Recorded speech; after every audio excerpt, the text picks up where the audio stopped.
আমরা দীর্ঘদিন যাবৎ আন্দোলন সংগ্রাম করে আসছি, অথচ আপনারা এসি রুমে বসে তাদের জন্য তারা গ্রেড ভিত্তিক এদেশের সাধারণ শ্রমিকদেরকে তারা মেরে ফেলার জন্য তারা উদ্যোগ নিয়েছে। আমাদের এক দফা এক দাবি অবস্থান কর্মসূচি হচ্ছে এই জন্য, আমরা যে সরকারি প্রতিষ্ঠানের চাকরি হয়ে আসলে আমরা তো ইচ্ছে করে সেখানে যাইনি ভাই, আমাদের তো সেখানে নেওয়া হয়েছে তাদের স্ব প্রতিষ্ঠানের চেয়ারম্যান, মেম্বার, সচিব, অর্থ উপদেষ্টা, তারাই তো আমাদের নিচে ওই অফিসে। তাহলে কেন আমরা এত অবঞ্চিত হবো? আমাদের একটা মূল্যই নাই অফিসে, কেন আমরা এত অবহেলিত অবাঞ্ছিত থাকবো? আমরা তাদের কাছে আমাদের কোনো মূল্য নাই। আমাদের ডিউটি করে 30 দিন, আমাদের বেতন দেয় বাড়ছে, আমাদের বেতন দেয় বাড়ছে। তারপরে আমরা কোনো একটা কিছুর জন্য গেলে কোনো দাবি দেওয়া নিয়ে গেলে তারা আমাদের কথাই শুনতে চায় না, তারা কথা বলে আমাদের চাকরিচ্যুত করবে। তারপরে এই যে কিছুদিন আগে একটা নীতিমালা হলো, ডক্টর ইউনূস স্যার আসছে, আমরা ভাবছি আমাদের জন্য ভালো কিছু আসবে। যারা আউটসোর্সিং আছে ওরা হচ্ছে গিয়ে আসছে ঠিকাদারের মাধ্যমে, আরে ওরা তো আমরা ঠিকাদারের মাধ্যমে আসছে, আর আমরা তো স্ব প্রতিষ্ঠানে উঠেছি, তো আমাদের দায়িত্ব তো বেশি, তাই না? তো সেক্ষেত্রে তো আমাদের জন্য তারা কিছু করতেছেই না।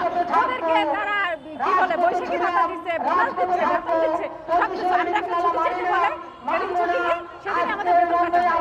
কেন এইটা কেন? আমরা ছুটি চাই, আমাদের সেই ছুটিটা পর্যন্ত নাই। আমরা যে কদিন ছুটি নেই সে কদিনে আমাদের বেতন কাটা, যতদিন না আসি ততদিন। যদি আমরা 3 মাস না আসি ফোন দিয়ে বলে না আসলে চাকরি চলে যাবে, আমাদের দেখা যায় বিনা নোটিশে আমাদের বের করে দেওয়া। এভাবে তো চলতে পারে না।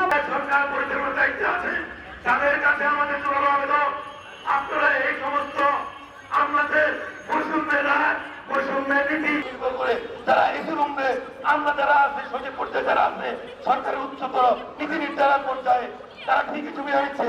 আমরা 2025-এর নীতিমালা মানি না, এই নীতিমালা বাতিল করে আমরা পুনরায় যে আমাদের নীতিমালা ছিল আমরা সেটার দাবি করি।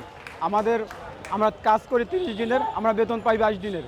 একটা সরকারি রাজস্ব স্টাফ যা করে আমরাও সেই করি, আমরা তাদের চেয়ে আরও বিগত বেশি কাজ করি। তার জন্য আমাদের যে পরিশ্রমের যে টাকাটা দেওয়া দরকার সেই টাকাটা আমরা পাই না।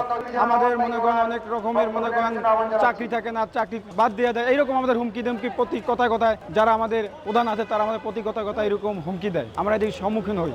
আমাদের সাপ্তাহিক বন্ধ নাই কোনো, আমরা 30 দিনই কাজ করি, তাদের 2 দিন বলে তারা 5 দিন কাজ করে, আর তাদের যে কাজটা তারা আমরা 7 দিনে 7 দিন সেই কাজটা আমরা সেম কাজ করি। আমাদের থেকে তাদের বেতন দ্বিগুণ। আমরা আগে বেতন পাইতাম 30 দিনের, এখন বেতন পাই 22 দিনের। আগে বেতন পাইতাম 17,250 টাকা, আর এখন বেতন পাই 12,600 টাকা। বিভিন্ন দপ্তরে সরকারি রাজস্ব শূন্যপদ থাকতো, আমাদেরকে নিযুক্ত করা হয় না। আমরা যোগ্যতা সম্পন্ন লোক থাকা সত্ত্বেও নতুন করে নিয়োগ বাণিজ্য দিয়ে